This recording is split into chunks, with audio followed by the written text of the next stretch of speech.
Alors dans cet exercice, le numéro 134, page 38, bon alors j'ai enlevé les photos, etc. pour gagner de la place, pour pouvoir écrire davantage. Donc l'énoncé à proprement dit, c'est donc en 2020, il y a 2500 arbres dans la forêt, donc ça c'est le départ. Mais on prévoit que chaque année, 10% des arbres soient coupés et 100 arbres soient replantés. Donc ça veut dire en gros qu'on enlève 10% des arbres, d'accord, et ensuite on en replante 100. Voilà. On note UN, le note compteur à partir d'une suite donc qui va évaluer les arbres à partir de 2020, d'où en 2020 plus N, d'accord. U0 en 2020 plus 0, c'est-à-dire en 2020, en fait l'année de départ, l'année de référence. Et U1, ça sera en 2020 plus 1, c'est-à-dire 2021, U10, 2020 plus 10 en 2030, etc., etc. Première question, donner la valeur de U0 et calculer U1. U0, si on sait traduire la phrase que je vais vous mettre en rouge, ici, si on sait traduire cette phrase pour n égale à 0, bien ça fait donc en U0, c'est le nombre d'arbres en 2020 plus n. Donc 2020 plus 0, c'est-à-dire en 2020. Et en fait, eh bien d'après l'énoncé, il suffit de prendre tout en haut, il y a marqué qu'il y avait 2500 arbres en 2020, donc là, après l'énoncé, c'est immédiat. Votre nombre d'arbres au tout début, U0, vaut 2500. Voilà, ça c'est U0. Ensuite, on nous demande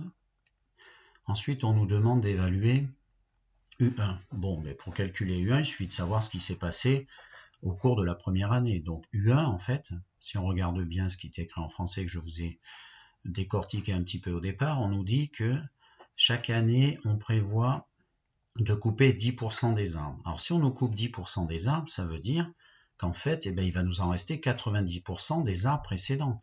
Donc en fait, U1 étant les arbres l'année d'après, il est obtenu en prenant les 90% qui restent, les 90% des arbres de l'année d'avant, c'est-à-dire U0, dans U0, mais attention, et 100 arbres sont replantés, donc on rajoute les 100 arbres de plus. Et voilà. Pour comment on peut trouver U0, U1, donc ça fait 90%, c'est-à-dire les 9 dixièmes, ou alors donc 9 dixièmes, 0,9, comme vous voulez, fois 2500, plus 100. Alors voilà, vous pouvez faire un petit 9 fois 25, ça fait 9 fois 25, 225, on met un petit 0, donc ça fait 2250, et on rajoute 100, donc 2350 arbres en 2021. Dans cette deuxième question, on me demande de justifier la relation de récurrence UN plus 1, donc je vous l'entoure en rouge, UN plus 1 égale 0,9 UN plus 100, pour tout n appartenant au naturel. En fait, on nous demande de trouver la relation qui va lier toutes les quantités d'arbres d'année en année. Bon, alors en fait, il suffit de savoir que cette expression là, que je vous ai encadrée en rouge, ça peut se dire UN plus 1, c'est nombre d'arbres l'année d'après, serait égal à 0,9 fois UN, c'est-à-dire le 0,9 c'est notre 90% de nos arbres précédents, le UN, plus les 100 nouveaux. Donc en fait, pour faire cette question, il suffit d'expliquer à la personne peut-être chaque terme constituant cette formule. Donc UN plus 1, c'est les arbres l'année prochaine, nombre d'arbres l'année prochaine, l'année d'après, l'année suivante, nombre d'arbres l'année d'après, d'accord, l'année suivante, moi c'est mieux l'année suivante, le terme UN plus 1,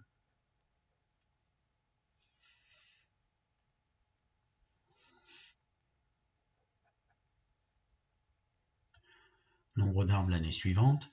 Ensuite, le 0,9, c'est quoi ce nombre? 0,9, en fait, c'est le coefficient multiplicateur qui traduit la baisse de 10%, c'est-à-dire la baisse due aux arbres coupés. Coefficient multiplicateur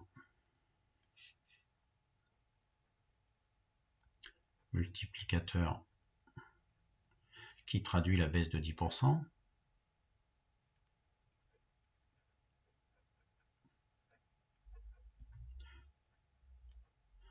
Donc en fait, si on nous fait une baisse de 10%, et forcément il nous en reste 90%, on aurait une baisse de 20%, que ce soit ici comme on abat les arbres, ça aurait été multiplié par 0,8 parce qu'il nous en resterait 80%, etc., etc. Vous faites attention pour les augmentations, Donc si on augmentait de 10% une quantité, en ayant 100% au départ, plus 10%, on aurait 110% maintenant. Donc 0,9 le coefficient multiplicateur qui traduit la baisse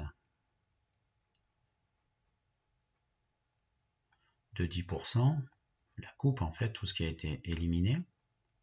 Ensuite, UN, ben, c'est le nombre d'arbres. UN, c'est le nombre d'arbres et l'année précédente.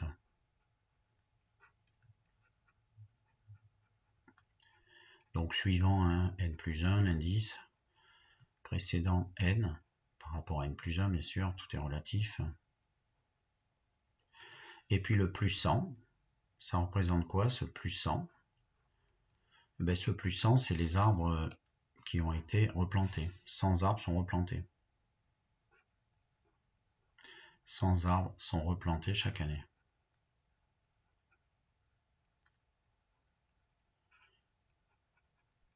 Ça veut dire que chaque nouvelle année, il y aura plus 100.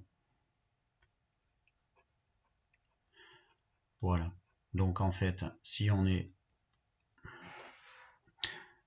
cohérent, ça veut dire que ainsi, le UN plus 1, le nombre d'arbres l'année d'après, l'année suivante, est obtenu en faisant les 90% des arbres de l'année d'avant, plus les 100 qu'on replante à chaque fois. Alors cette question 3, je vais la faire directement dessus. Hein. Bien sûr, il faudrait recopier rigoureusement suivant l'énoncé. Alors en fait, on a un programme Python et en fait, on veut qu'il serve à compter les arbres en 2050. Alors, si je veux les arbres en 2050, si on me le demandait comme ça, sans forcément un programme Python, il faudrait que j'évalue d'après ce que je vais vous passer en vert dans l'énoncé, il faudrait que j'évalue ici, grâce à ce qui est marqué là, le numéro U30, enfin le terme numéro 30, U30, parce que U30 correspond au nombre d'arbres en 2020 plus 30, c'est-à-dire en 2050. Alors, quand je regarde ce qui est dans l'encadré au niveau de mon programme Python, cette première ligne, c'est la traduction de U0 égale 2500. On ne peut pas mettre le numéro, on met que la valeur des termes, on les met à part, hein, les numéros dans une lettre et les termes dans une autre. Souvent, c'est la suite UN, on met dans la lettre U les termes, et la première des valeurs qui est là, 2500, c'est U0. D'accord? Donc ça, c'est notre U0, c'est-à-dire notre premier terme. Si ça avait été U1 le premier, ça aurait été notre U1. C'est la première valeur que l'on met dans la lettre U. Donc ça veut dire que dans la lettre U, notre programme va tourner et il va y avoir à chaque étape la nouvelle valeur de U.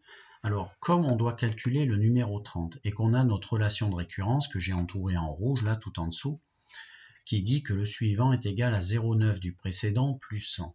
Il est clair que, en fait, ayant U0 et voulant U30, à la fin de ce programme, il nous faut absolument faire 30 fois le calcul, d'accord, qui dit le suivant égale le précédent fois 0,9 plus 100. Puisque si on fait le calcul, une première fois ayant U0 dans U, on va trouver U1. Si on le fait encore une fois ayant U1, on va trouver U2.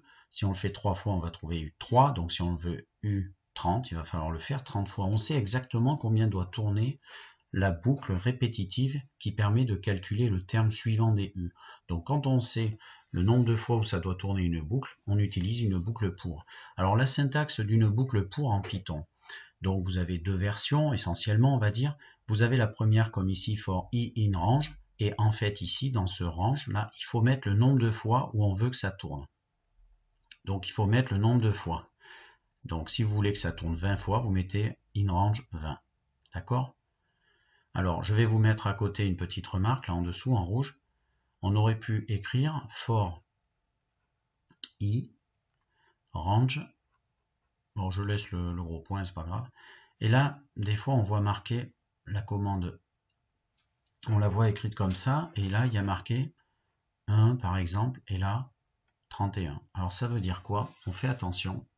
Quand on écrit ça, ça veut dire que ceci, c'est la première valeur que va prendre i. Mais attention, ici, c'est la dernière valeur qu'elle ne prendra pas entière. Donc, ça veut dire qu'on va en fait s'arrêter à 30. D'accord? Donc ici, ça va tourner de 1 à 30. Donc il faut y penser quand on fait du Python. Donc si on veut partir d'un certain numéro, comme ici le 1, et qu'on veut s'arrêter au numéro 30, eh bien il faut mettre ici 31, 1 de plus. Alors ici, nous, c'est pas le cas, puisqu'il suffit de mettre le nombre de fois. Donc en fait, comme on veut calculer U30, eh bien, il suffit... Excusez-moi, coup de téléphone que j'éteins, de façon à ne pas être embêté. Voilà, donc en fait, il suffit de mettre ici le nombre de fois où on veut que ça tourne. Donc ici, moi, je veux que ça tourne 30 fois. Donc il faudrait recopier en mettant un 30 ici. Et dans la ligne répétitive qui est en dessous, c'est toujours pareil. C'est la traduction de ma suite récurrente. Donc en fait, ce qui est ici, que je vais vous mettre en flèche, ça, c'est la traduction. Ça sera la valeur suivante obtenue. Donc si on prend notre relation qui est ici et qu'on la traduit, il suffit de mettre à gauche. Et bien, je vais faire 0,9 fois ce qu'il y a dans la lettre U en entrant dans la boucle, d'accord, enfin au tout début. Après, ça sera la valeur qui aura été calculée au fur et à mesure, plus 100. Voilà. Donc en fait, qu'est-ce qui se passe? À chaque étape, la machine va calculer 0,9 U plus 100 et va envoyer ce calcul dans la lettre U, c'est-à-dire va changer sa valeur. Et donc à chaque étape, U va se retrouver avec le numéro suivant. Et à la fin, on imprime, on affiche, enfin print, on imprime ce qu'il y a dans la lettre U, c'est-à-dire U30.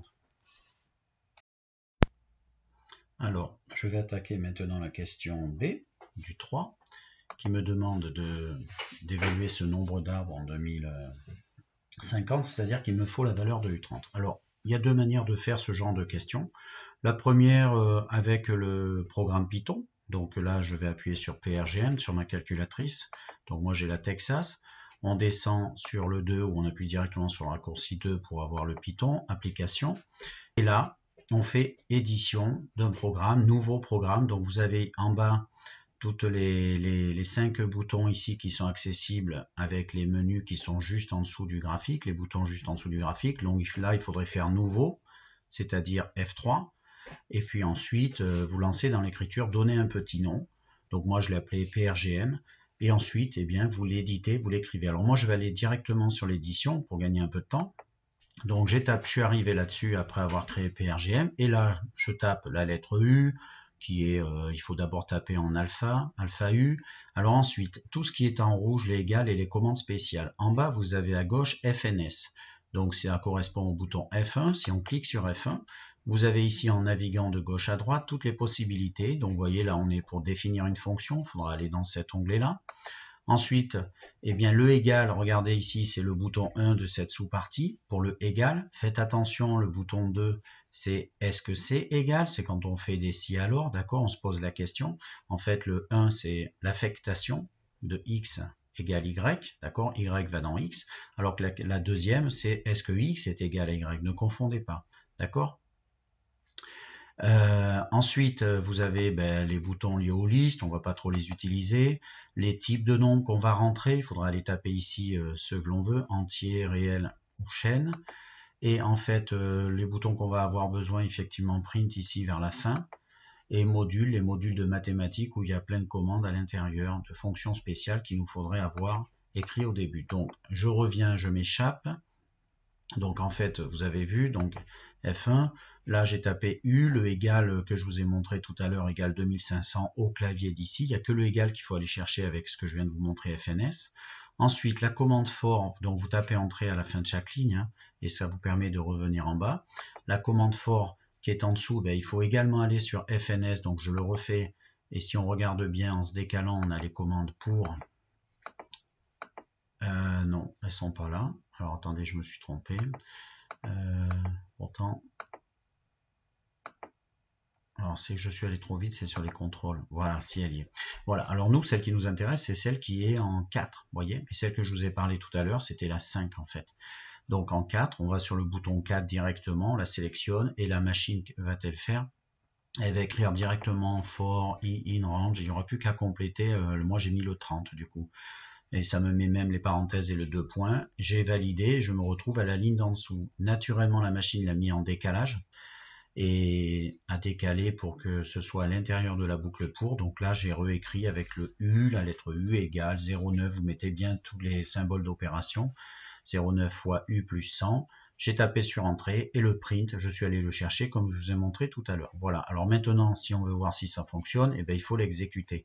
Donc exécuter, c'est F4. Je tape sur F4. Et donc voilà, la machine l'a exécuté, elle me met en bas, ben ça fait 1063,586, etc. Donc ça veut dire que c'est à peu près 1064 arbres. Ceci, c'est la première manière de faire, mais ça nécessite de taper le programme avant, en espérant qu'il soit pas trop long. Moi, je vais vous en donner une autre un peu plus débrouille. Je vais m'échapper donc, et je reviens au menu calcul. Alors ce qu'on peut faire aussi, c'est d'affecter 2500, là je le fais en direct avec vous. On a 30 calculs à faire quand même. Et je vais le stocker dans la lettre U. Donc 2500 stocké dans U, entrée.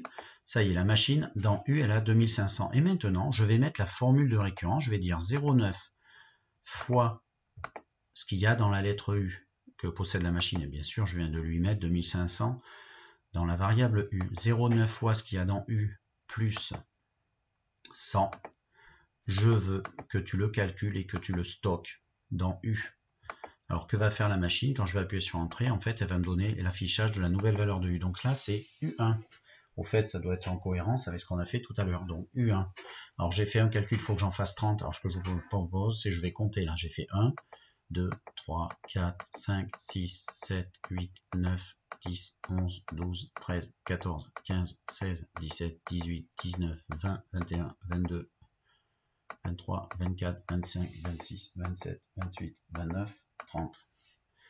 Et voilà, donc le numéro 30 de ma suite, c'est-à-dire U50, et je vois 1063,586, c'est ce qu'on a retrouvé. À vous de voir.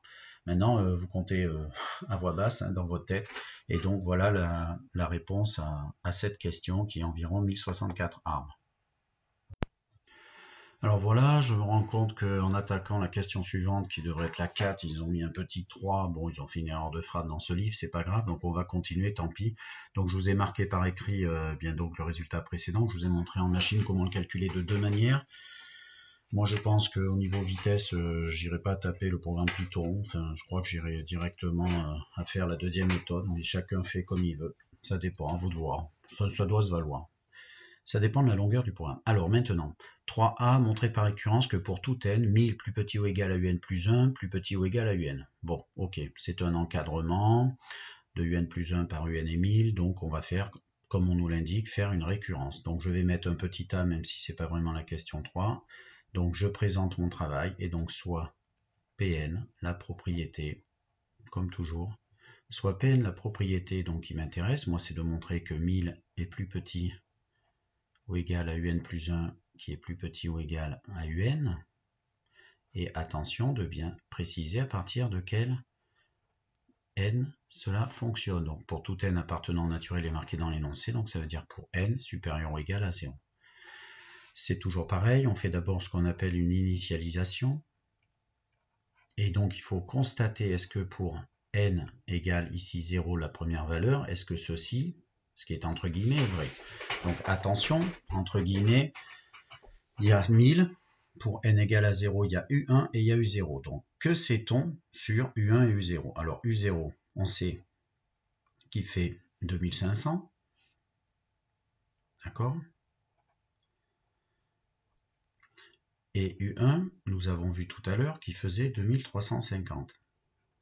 Donc la question à nous poser, est-ce qu'on peut affirmer que on a bien, 1000 plus petit ou égal? Alors nous, il nous faudrait U1. Ah ben ça tombe bien, 1000 est plus petit que U1, qui est 2350, pardon, et qui est lui-même plus petit que U0, 2500. Et bien, ceci, c'est P0. Donc, ceci est vérifié, et P0 est vrai. Voilà. Mais attention, il faut bien avoir montré les calculs avant pour comprendre que l'inégalité est vérifiée pour cette valeur particulière de n égale à 0. Pour conclure, donc hérédité. Ma propriété est-elle héréditaire? Alors, ma propriété est-elle héréditaire? C'est toujours pareil. On supposons que Pn est vrai pour un entier n. Et on va l'utiliser, hein, ce sera notre formule, notre hypothèse de récurrence. Supposons que Pn est vrai pour un entier n à partir du numéro commençant donc 0 est vrai pour un entier n supérieur ou égal à 0, et montrons qu'alors, c'est notre objectif, et montrons qu'alors Pn plus 1 le sera. C'est notre implication qui est importante. Ceux qui ont du mal, vous mettez un petit objectif à droite, discrètement en but, donc moi je le mets en vert. Donc c'est quoi Pn plus 1? Ben, partout dans la phrase Pn, dans l'inégalité Pn qui est là-haut, là, l'encadrement, eh bien on remplace les n par des n plus 1. Donc ça veut dire qu'on a 1000, mais dans l'autre, attention, si on met des n plus 1 au milieu, ça devient un plus 1, donc un plus 2. Et complètement à droite, et bien du coup c'est un plus 1. Voilà notre objectif, de montrer ce classement-là entre ces trois quantités. Et ça sera notre objectif de cette hérédité. Alors bon, c'est des petites règles d'inégalité. Donc on sait que par hypothèse de récurrence, 1000 est plus petit que un plus 1. On va l'utiliser d'entrée, qui est lui-même plus petit ou égal à un. Donc c'est ce qu'on appelle l'hypothèse de récurrence. Et que vais-je faire? Je vais utiliser la formule, je vous rappelle. On a vu tout à l'heure dans l'énoncé, je vous le remets en rouge ici, que le suivant est égal à 0,9 du précédent, à qui on ajoute 100. Donc ça veut dire que si je veux passer d'un terme à son suivant, il faut que je fasse fois 0,9 et que j'ajoute 100. Eh bien, c'est ce que je vais faire. Je vais donc ici faire un fois 0,9 qui est positif, qui garde l'ordre. Ce qui permet ici de faire 1000 fois 0,9, donc 900. Au milieu, enfin entre, on obtient 0,9 fois un plus 1 du coup. Et à l'extérieur, 0,9 fois un. Et bien sûr, je vais maintenant ajouter 100 à tous les membres, ce qui garde l'ordre. Ajouter ou retrancher une quantité quelconque, donc ça donne 1000 à gauche en ajoutant 100. Au centre, ça fait 0,9 un plus 1 plus 100. Attention à vos écrits, hein, par rapport à la ligne principale. Et à droite, 0,9 un qui reçoit aussi un plus 100. Et en fait, ce sont qui ces quantités qui sont là? Là, vous avez 1000. Mais en fait, ici, si vous regardez bien, c'est 0,9 fois le numéro n plus 1, le terme un plus 1 plus 100. Ça correspond au terme suivant de un plus 1, c'est-à-dire un plus 2. Donc on obtient bien un plus 2 ici. Et à droite, ceci, c'est un plus 1. C'est exactement ma formule en rouge qui est ici.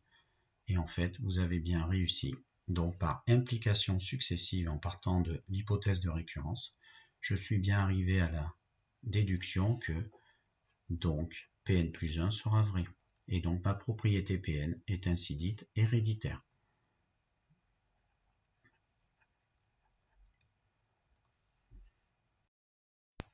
Donc pour gagner un peu de temps, la conclusion c'est que du purement rédactionnel. Donc la conclusion c'est que P0 est vrai, donc la première propriété qui s'initialise, et Pn est héréditaire, donc par récurrence, eh bien E0 est plus petit ou égal à un plus 1, plus petit ou égal à un pour tout numéro n, pour tout n supérieur ou égal à 0. Alors petit b, en déduire que la suite un est convergente. Alors apparemment on a fait des choses qui nous permettent de déduire que la suite est convergente. Alors d'après petit a, que nous venons de voir juste avant, qui est encore là-bas à gauche, qu'est-ce qu'on a vu? Regardez bien, en fait il y a plein de choses à voir par rapport à la propriété qu'on a démontrée par récurrence.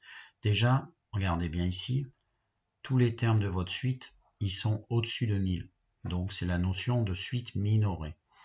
Et après, quand vous regardez cette inégalité que je vais passer en vert, cette partie-là, eh bien, la suite, le suivant, qui est au centre là, est toujours plus petit que le précédent. Ça veut dire que ma suite elle va être décroissante. Et en fait, quand on a des questions de ce type, c'est un classique, eh bien votre suite elle est décroissante et minorée, et c'est un des théorèmes qu'on appelle de convergence monotone, version 1 ou 2, comme vous voulez, qui permet d'affirmer haut et fort que ma suite va forcément converger. Donc d'après petit a, eh bien on a en particulier quoi? On a 1000 qui est plus petit ou égal à un, pour tout numéro n à partir de 0. Déduction, ma suite elle est minorée, donc un est minorée, il n'y a pas besoin de savoir par quoi, hein, elle est minorée. Alors en particulier par 1000, d'accord? Ensuite, de plus, on a vu en prenant la partie droite de l'encadrement, eh bien un plus 1 est plus petit ou égal à UN pour tout n. Donc ma suite, elle est, donc ma suite UN est décroissante. Alors, elle n'est pas strictement, puisque l'inégalité, c'est inférieur ou égal, d'accord? Et décroissante. Mais conclusion de ces deux points, conclusion, hein, CN en abrégé, UN, elle est décroissante et minorée. Et si une suite est décroissante et minorée, eh bien, elle va être convergente. On sait qu'on peut partir chercher sa limite. Il va y en avoir une décroissante et minorée. Donc, d'après le théorème de convergence monotone, elle est convergente. Voilà, c'est les minima à dire de convergence monotone. Alors, c'est la version 1 de ce théorème. La version 2, c'est lorsqu'on a une suite qui est croissante avec majorée. D'accord? Ne pas mélanger les deux versions. Donc, d'après le théorème de convergence monotone, UN est une suite convergente. Voilà, ça suffit.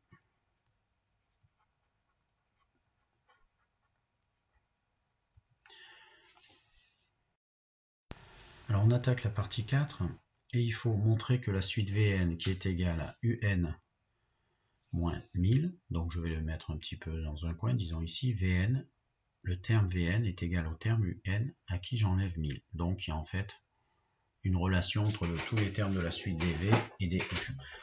Alors, il faut montrer que la suite Vn est géométrique. Donc, automatisation, pour montrer qu'une suite est géométrique, on peut faire soit Vn plus 1 sur Vn, et notre objectif c'est de montrer que ça c'est toujours égal à un nombre qui sera ma raison, ou alors on part de Vn plus 1, on le transforme, et on essaie d'arriver à un multiple de Vn. C'est cette solution numéro 2 que je vais choisir. Vn plus 1, donc égal. Alors, qu'est-ce que je peux dire de Vn plus 1? D'après cette première relation que je viens d'écrire en rouge à l'instant, c'est égal à Un plus 1. Donc ne perdons pas de vue l'objectif, c'est d'arriver à un multiple de Vn. C'est votre objectif calculatoire, sinon vous n'aurez pas répondu à la question. Il faudra trouver justement ce fameux multiple. Donc Vn plus 1 égale Un plus 1 moins 1000. Ensuite, ce Un plus 1, d'après la formule de récurrence de la suite Un plus 1 vaut 0,9 Un plus 100. Rappelez-vous les 90% des ans précédents plus 100. Et j'enlève 1000. D'accord ? Donc après, je fais un peu de calcul, le 0,9 UN il est tout seul, donc 0,9 UN, et le 100 moins 1000, ça fait donc moins 900. Hein, ce moins 900, ça vient de là, en enlevant les parenthèses. Ensuite, il faut que je trouve un multiple de Vn, et Vn, il est sous mes yeux, regardez bien, en vert. Donc il est ici. Donc faut que ça c'est Vn, hein, puisqu'il est là aussi. Hein. Donc en fait, il faut que je trouve un multiple de Vn, et bien ce que je vais faire, je vais essayer de m'arranger à faire venir ce Vn. Donc je vais laisser un peu de place, mais il faut que j'ai ici Vn, qui est en fait ni plus ni moins que Un moins 1000. Donc si j'ai Un moins 1000 ici, et que là je dois chercher quelque chose qui permet de rétablir l'égalité, un petit coup d'œil rapide, on voit vite que pour obtenir le 0,9 Un, eh bien, il faut mettre devant 0,9. Donc qu'est-ce que je fais? Je le tente, ça fait 0,9 fois ça, et donc on vérifie bien, ça fait 0,9 UN ce calcul-là, et 0,9, c'est-à-dire 90% de 1000 fait bien moins 900. C'est gagné, c'est 0,9 Vn. Donc, conclusion, Vn est bien géométrique. Vn est bien géométrique. Et vous annoncez ces caractéristiques tout le temps, parce qu'on en a toujours besoin. Donc les caractéristiques, c'est premier terme raison. Vn est géométrique, de raison, la raison, alors on met par habitude la lettre Q, donc là moi je vais prendre Q et c'est le nombre 0,9 qui a été trouvé devant Vn. Et de premier terme, alors le premier terme, si la suite UN est commencée au numéro 0, comme elles sont liées, la suite Vn va commencer au numéro 0 aussi. Donc le numéro 0 dV, il s'obtient grâce à la formule en rouge juste au-dessus. Donc il y a marqué V0 égale U0 à qui j'enlève 1000. Et U0, c'était 2500. Donc 2500 moins 1000, ça fait 1500. Alors nous venons de voir dans la question précédente que Vn était géométrique.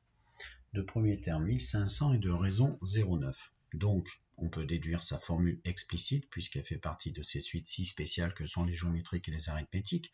Donc Vn égale V0 fois Q puissance n, fois Q puissance N. Le V0, juste avant, on vient de trouver 1500. Et la raison, on vient de trouver 0,9. Voilà donc ce que donne Vn.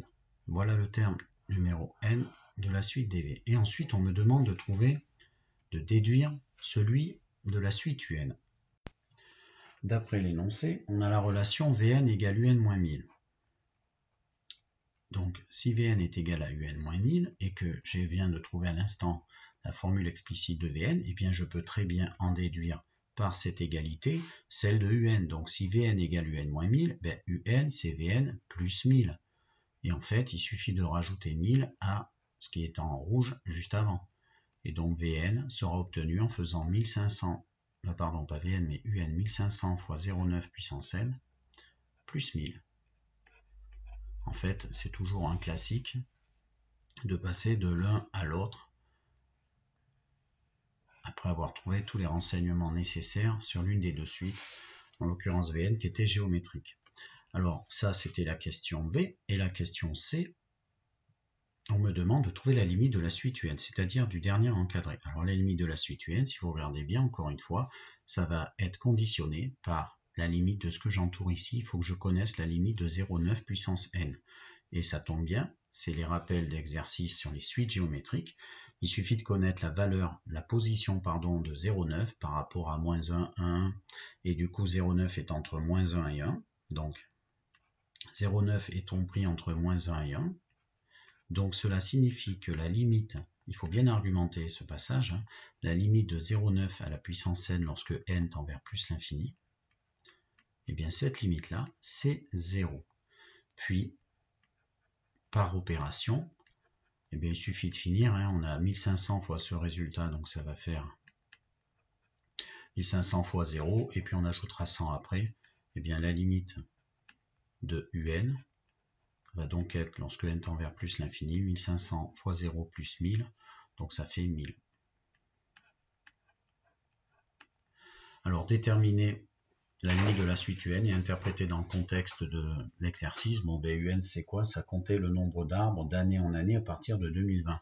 Et on voit que la limite quand UN quand n tend vers l'infini c'est 1000, ça veut dire qu'à long terme, c'est la traduction en gros de n tend vers plus l'infini, hein. À long terme, le nombre d'arbres de cette forêt, hein, va tendre vers, bon j'ai fait un abrégé, hein, le nombre d'arbres de cette forêt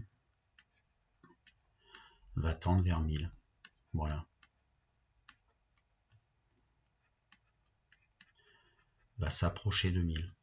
Voilà, si on suit ce modèle d'évolution avec les pourcentages qui ont donné perte de 10 et on replanté 100, ben en fait on va s'approcher de 1000.